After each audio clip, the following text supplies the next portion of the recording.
Okay, so if you see in AWS, actually we have like four types of load balancers. Okay, so one is application load balancer, and another is a network load balancer, and we have classic load balancer and gateway load balancer. Okay, so these are the four types of load balancers. So application load balancer is working on layer 7. Okay, so in case if we take the OSI model, network OSI model, so we have 7 layers. Okay, so these 7 layers are very important. So one is physical layer and data link layer, third is network layer, fourth is transport layer, fifth is session layer, sixth is presentation, and seventh is application layer. So this application load balancer, it will work on layer 7. Okay, so physical layer, it is of physical devices like routers and all. Data link layer, here the data will be converted from the format which can be sent over the internet. Okay, and then we have network layer. So all the communications from the um, like physical boxes, it will be converted to the required bytes in the network layer. Okay, and in transport layer, all the configurations like TCP, UDP, everything will be configured. Okay, so what is the TCP UDP? So TCP will be like if you take TCP,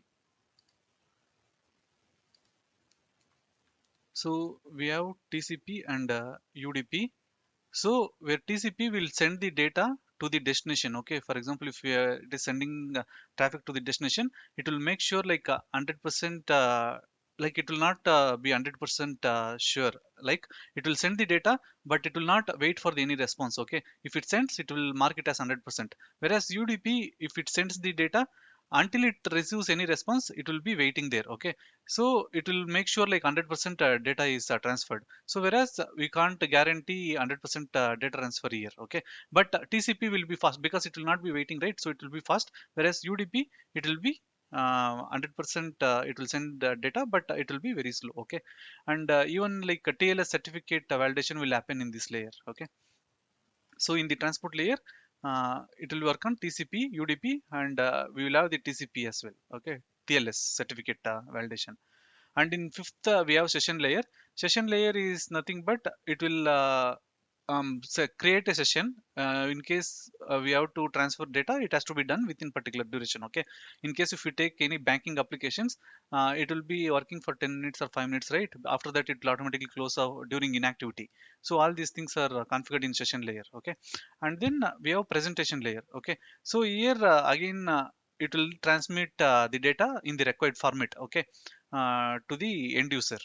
And we have application layer. So all the user interaction to the application will happen over application layer. Okay, so the application load balancer, it will work on application layer. Okay, and then we have network load balancer, so that will work on transport layer. Okay, on layer 4.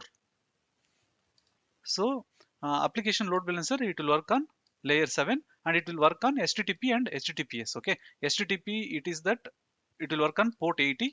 HTTPS, it will work on port 443. Okay, and network load balancer, it will work on TCP, TLS, and UDP connections. Okay, so it will have, in case if you want applications to be high performance, like in case if you want to transfer lakhs of transactions per second, then you can use network load balancer. Okay, so that it will increase the speed of your application. And classic load balancer, actually it used to work on both layer 4 and layer 7. Okay, like now they have separated it as application load balancer and network load balancer, which works on layer 4 and 7. Okay, previously we had classic load balancer, it will work on both. Okay, layer 4 and layer 7. So currently it is deprecated, and we no more use this classic load balancer. Okay, and then we have gateway load balancer. Okay, so this is like in case if you have any third party applications, those things will work with this gateway load balancer. So it operates at layer 3 in the network layer. Okay, so mostly it will be like all these firewalls and all these any vulnerability detections will happen at this layer in the gateway layer.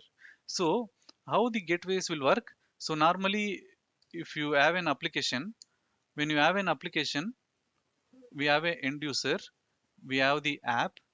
So when they try to connect to this one, in between we will have firewalls, right? Firewalls. So all these firewalls will be configured in this layer 3 in the network, in the load balancer in the gateway load balancer. Okay, so this operates in the layer 3.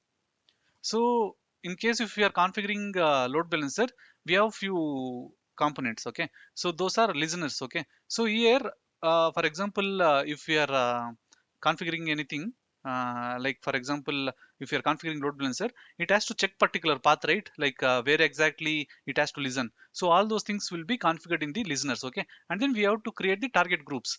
So what happened? So we will have load balancer. We will have load balancer. So load balancer, it will split the load. Okay, it will split the load. So for example, if we have EC2 instances, so we have to group all the EC2 instances together. Okay, we may have any number of EC2 instances. We have to group everything into a target group. Okay, this is called target group. Okay, so this target group will be configured. This is also very important component of load balancer. Okay, and then health checks. Okay, so frequently, like for example we have one two three four machines, right? So in case if one of the machine goes down, uh, still in case if a user tries to access this one, for example if we have a user and if he tries to access any of the server, for example if an application okay, we have an app that is deployed on 4 servers. Okay, so even though if one of the EC2 instance is down, the traffic will be served to the user. Why? Because the load will be sent to another EC2 instances. So this is also an important concept. Okay, so it has to check like for example if this health of this EC2 instance is not good, then it will go down, then the traffic will be served from these instances. Because if this instance is unhealthy and if the user tries to send requested data and load balancer sends the traffic to this EC2 instance which is down, then actually this user will get some error. For example, you may receive some error like 502 503, whatever error you may receive. Why? Because the data is sent from a VM which is down. Okay, so always load balancer should take care that health should be monitored and it has to be sent to the EC2 instance which is of good health. Okay, if EC2 instance is of good health, then automatically a data will be provided to the end user without any issues. Okay, so that is also an important thing. So these are the key comparisons of load balancers. Okay, so this works on layer 7 and network load balancer works on layer 4, and in classic load balancer it will work on 4 and 7. Okay, and gateway load balancer it work on layer 3, and then it works on the protocol HTTP HTTPS. Okay, HTTP is port 80, HTTPS 443. Okay, and we have TCP, TLS, and UDP. Okay, UDP makes sure 100% data is sent. TCP, it will send the data, but it will not wait for the confirmation. Okay, and TLS is based on certificates. Okay, and classic load balancer it will work on HTTP, HTTPS, and TCP. And gateway load balancer it will work based on IP addresses. Okay, so we will block or allow IP addresses in the gateway level. Okay, so those things are taken care by IP addresses. Okay. So use cases. So application load balancer, it can be used for web applications or microservices like Kubernetes. We can use application load balancer. And in case if you want like high performing applications, then you can go for network load balancer. Okay, this is legacy and it is deprecated. And gateway load balancer, it is for high security. So you can configure the firewalls so that you will have high security. Okay, this is the main difference between different AWS load balancers. Okay, so this is very important concept when it comes to your real life work as well as in interview. Okay, just remember these AWS types. Okay, let's see the demo again today. uh, okay, so let's go and create an VPC.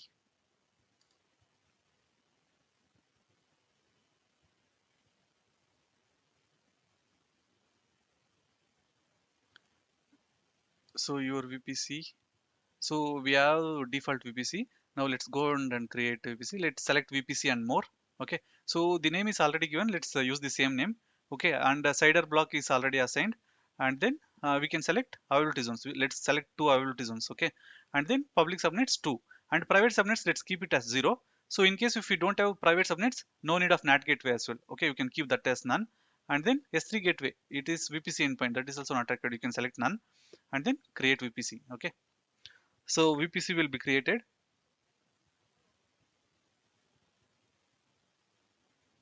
Okay, so if we come here, so we have the VPC created. Okay, now let's go to subnets, refresh. So we have got the VPCs. Okay, let's select VPC, and which is the one FD. Okay, just select this one. So we have subnets created. Okay, and we have got the route table as well. It has two subnets. Okay, so these things are okay. Now let's go ahead and create a EC2 instance. Duplicate. Now let's create an EC2 instance.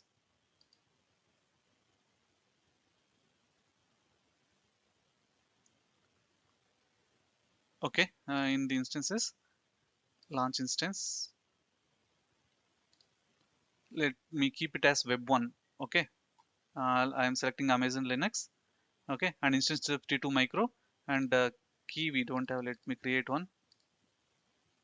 Create key pair. Okay, so keep it secret. So in the network settings, you have to select the correct VPC. Okay, by default it will be default. Okay, you have to come and select the VPC which we created. Okay, this is the VPC we created, and then subnet. Okay, here we are selecting 1A. Okay, so subnets like as we have seen.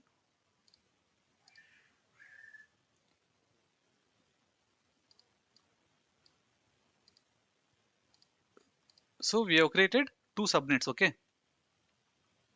subnet is US East 1. Okay, and then subnet 2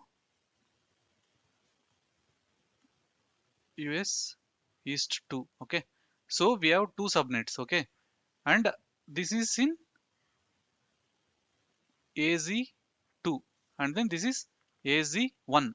So for example, if we take this one, for example, we have like Mumbai location, Chennai, Kolkata, and then Delhi. Okay, let's consider 4.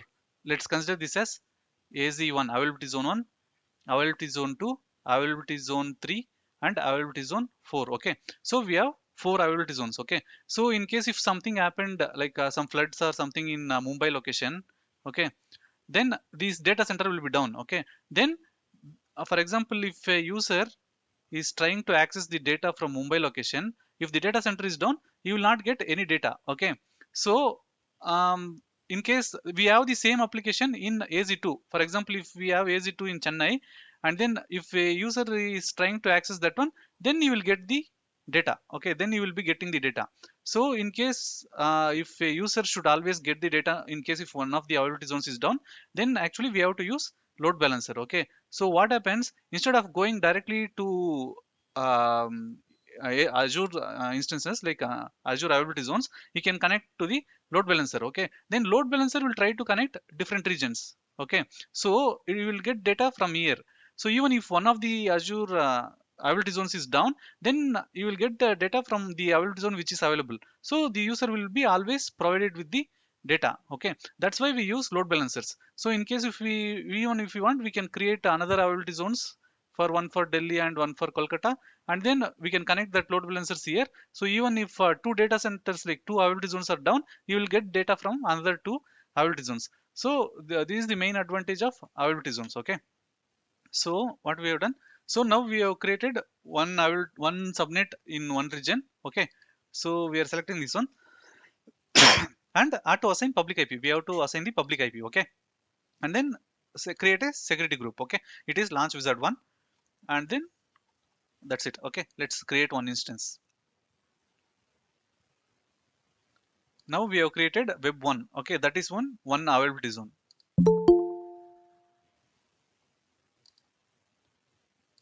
Okay, and then now let's try to create another EC2 instance. This is, let's consider this as web 2. Okay, now previously let's consider web 1 is in Mumbai. Now we are creating another availability zone. It is web 2. Let's consider it as Chennai. Okay, now we are creating the same thing. Okay, keep air 1. Okay, and then in network settings, go to edit, and then you can select the project VPC. This is the one we created, right? Now previously we selected 1A, right? So now let's select 1B. Okay, now this is in different availability zone. Okay, now select the public IP. Okay, and then create security. Okay, like we have already one security group, right? We can use the same security group. Okay, we can use launch wizard 1 itself. Okay, and then launch instance. Now go to instances, Now we have two instances, one is web 1, another is web 2. Okay, let them come up. So now let's go to web 1, connect, connect. Meanwhile, let's go for another instance as well, web 2, connect, connect.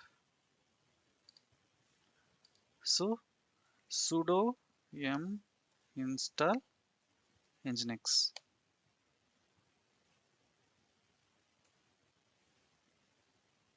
Okay, we are installing the web server. Similarly, let's install here as well,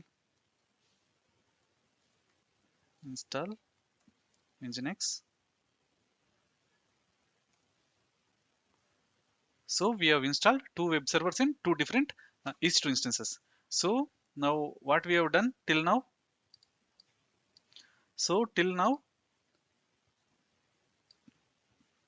we have created an VPC. We have created an VPC, and then we have created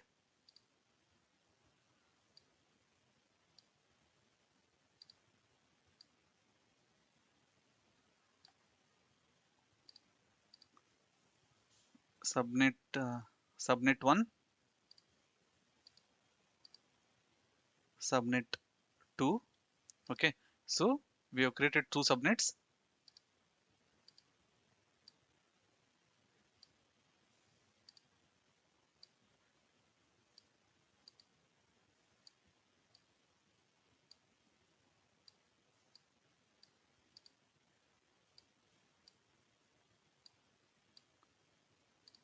So we have created VM web 1, and we have created web 2. Okay, and then we have in subnets we have created all the things like we have created route tables. So route tables, everything automatically created. So route table is created, and then we have created a internet gateway as well. Okay, so these subnets, it will connect to this one. Okay, so these things we have done. Okay, now we in the web server 1 we have installed nginx. Okay, here we have installed nginx, and here we have installed nginx. Okay, now let's go here, sudo sys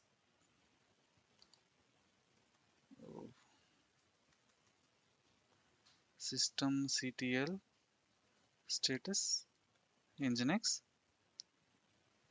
So it is not active. Let's try to start that one. Okay, sudo systemctl start nginx. So it is active.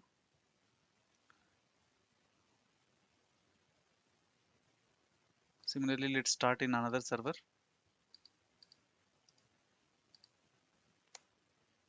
Okay,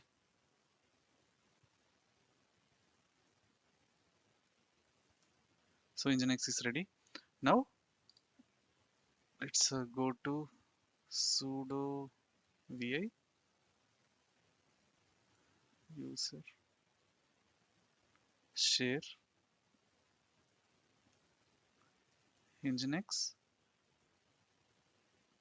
html index.html. Okay, so this is the path. Okay, where we have the index.html, and then it is web 2. Okay, so let's come down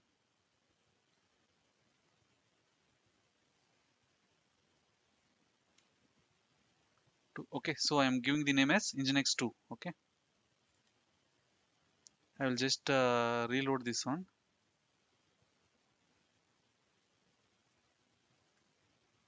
Restart nginx. Okay, we have done the, okay, and then actually it will work on http, right? So we have to enable port 80 as well. Come to security. Okay, and then here we have given same security group for both, right? So just select this one, and then edit inbound rule. Here we have to add the port 80. Okay, we have to allow from everywhere save. Okay, And then similarly, we have done it in which instance here, right? So just copy this one,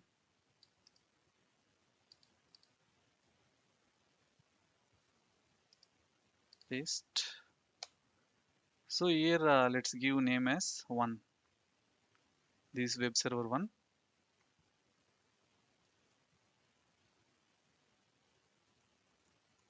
Okay, I will just restart this as well. Without restart, it will not work. Okay, so it is Nginx one. Okay, similarly, let's take the IP address of second server. So it is Nginx 2. Okay, so what I have done, so we have installed uh, web server 1 and web server 2. Both Nginx are working fine. Okay, this Nginx 1 and this Nginx 1 and then this Nginx 2. Okay, so both are accessible. So what happens in case if some user, for example, if some user we have that user trying to access this web server directly, you will be able to access. Okay, and we have another user. Okay, that user trying to access this web server, you will be able to access. Okay, but in case if this goes down, you will not be able to access. Similarly, if this web server goes down, you will not be able to access. Okay, okay, that is done. Now we have created these two instances with Nginx. Okay, now let's create two more routes. Okay, that is for load balancer. So we have subnets. So let's create two more subnets. Okay, create subnet. We have to select the project VPC and then LB web 1. Okay, web server 1 availability zone. Let's select US East 1A and then the CIDR range is 10.0.0./16. Let's give the CIDR block for this load balancer 10.0.100.0/24. Okay, create subnet and then create one more subnet. This is in the project VPC LB web 2. Okay, and then availability zone is US East 1B. Okay, and then here I will give the subnet ID as 10.0.101.0/24. Okay, and create subnet. Okay, now clear this one. So we have the subnets. So which one is this? FD. Okay, just select FD. So we have four subnets. Okay, now let's go to route tables here. So in subnet association, we have only two. Okay, and two subnets are without any association, right? So we have to add this as well. Okay, otherwise it will not have internet connection. If you come here, just select this one. Okay, so if you come to route table, see, if you see only local is there, it is not having any internet connection. If internet connection should be there, it has to point to internet gateway, right? So in route table, come here and subnet association. Okay, edit subnet association and then select these two as well. Okay, and then save association. Now in subnet association we have four. Now come to subnet. So if you see in this route table, so if you see, now internet gateway is assigned. Okay, so just remember this thing. Okay, now we have created so two subnets. Okay, so why we created two subnets for load balancer? So if you see here, so for example, let's consider this as these subnets. Now we have created it as private public. Okay, now let's consider if these two subnets are private. Okay, and then we have created the load balancer. If that is also private, then it will not have internet access, right? So this load balancer should be created public. Okay, so it will have access to the outside world. Okay, so that we data will come and it can route the traffic to private subnets. So it is public, so we can avoid that one. But in case if they are private, then also it should be created with public. Okay, that's why we're creating like additional two routes. Okay, so now if we take this one, mm, so we have created subnets, two subnets. Now let's go to load balancers. So load balancers will be in EC2. Go to EC2 and under load balancing we have load balancers. Okay, so create load balancer. Okay, so we have application load balancer, network load balancer, and gateway load balancer. Okay, if you see, yes, application load balancer, it will work on http and https. Okay, whereas network load balancer, it will work on tcp, udp, and tls, and gateway load balancer, it will work on layer 3. Okay, these for managing the third party applications like firewalls and all. Okay, now let's use application load balancer. Create. So lb web. Okay, I am giving name as lb web, and it is internet facing. Okay, and load balancing IP address IPv4, and in network mapping VPC, select the VPC, project VPC, and then we have the availability zones. Okay, two availability zones we created, right? So those things I am just selecting. Okay, here it is lb web 1. Okay, and then select the second one. Here lb web 2, it's automatically selected. Okay, so we have selected availability zones, and then security group, let's select this one. Okay, and then listeners, so here we have defined port 80. Okay, we can define 443 as well. Here we are defining 80. Okay, and if we see in, we have talked about target group, right? If you see here, um, so target groups. Okay, what are these target groups?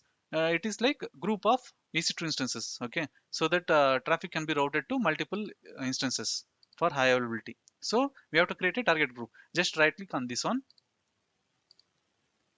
Okay, so we have, it has come to target groups. Okay, so here we can select any type of targets. Okay, instances, IP addresses, lambda functions, and application load balancers.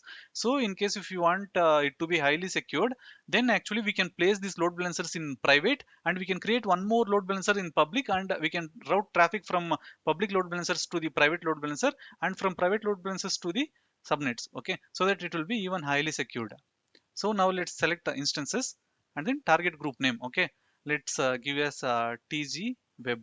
Okay, and then protocol 80, and project, it's automatically selected project VPC.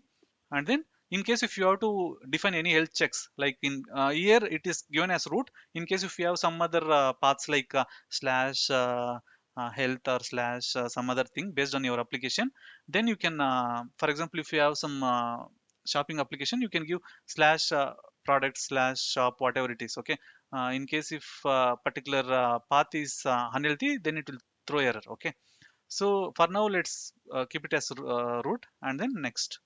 Okay, so here available instance, so we have created two EC2 instances, right? Web 1 and web 2, so those are available. Just select these things, and here two are selected, and at which port they are accessible, on port 80. So we have to click on include as pending below. Okay, just click on include as pending below. So we have got two targets. Okay, so now create target group. So these are in pending state. Now we are adding them into target group. Okay, so if you see, the target group is created. Okay, the target group is created. Now let's come here and just refresh this one. Okay, so tg web, it is available. Just select this one. Okay, that's it. Now let's go ahead and create the load balancer.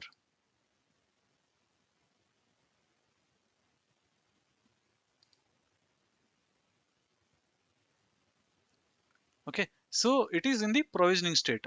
Okay, so what will happen, uh, it will take some time to create load balancer.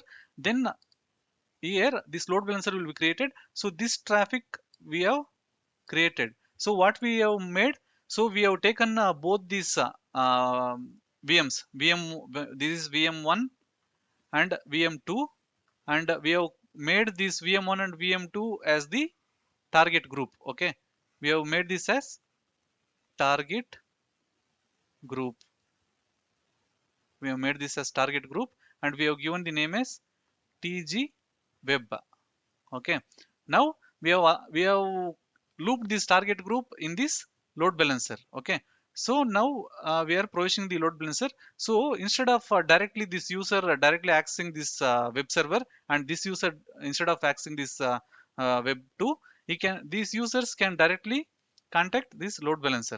Okay, so here we have just taken two EC2 instances. In real time, we can have any number of EC2 instances depending on the size of application. Okay, and depending on size of application and number of customers accessing that one. Okay.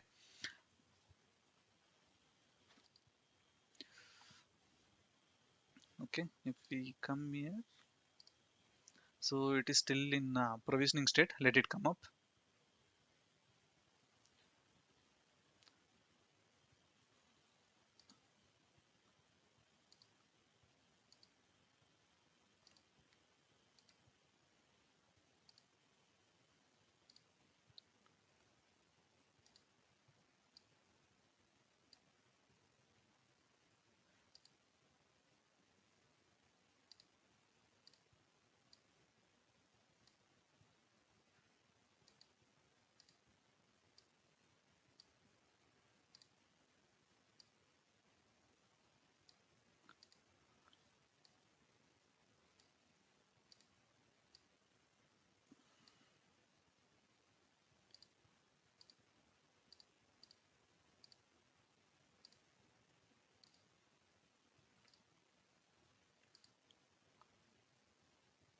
Okay, guys, if you see, the load balancer is active. Okay, so if you come here, load balancers, just select this one. So if you see, so it has got the DNS name. Okay, so why it has got the DNS name? Okay, if you see, we have this load balancer. It has this web server. It has the IP address. Okay, so this web server, it has the IP address, and this also has IP address.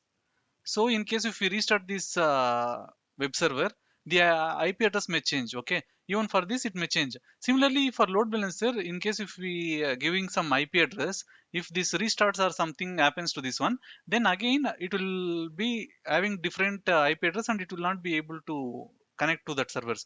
So what will happen? For example, if a user, okay, we have a user, we are giving that user an IP address like 1.1.1.1. Okay, so you will be trying to access this IP address to access the load balancer. For example, it got restarted or deleted and new load balancer is created. You will be trying to access the same IP, but the IP address may be something like 9.17.217.91. Okay, something is like this. Then you need to access this one, but you will be accessing this one. So you will have the issue in connection. So what we do, we connect the DNS. Okay, so using DNS, when we access this load balancer, it will route the traffic to different web servers. Okay, so now we have got the DNS name. Just copy this one. So here, if you see, we have the names as Nginx1. Okay, and then for the second server, we have Nginx2. Now, what happens when the user try to access this load balancer? The output will be,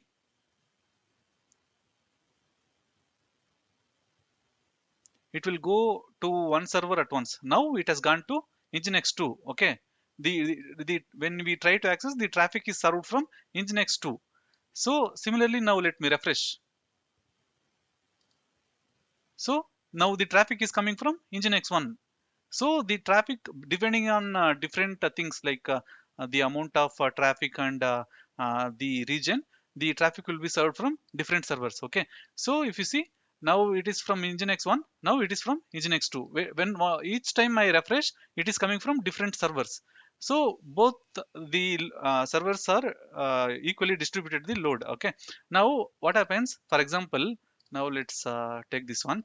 Now we have web1. Okay, web1 has Nginx1. Some due to some issue, okay, some network issue or some earthquake, whatever happens, this web server goes down. Okay, sudo yum remove nginx. Okay, some issue happened in this server. Okay, some issue happened and this web server is down. Okay, if you see, what is this 3.85, right? So refresh.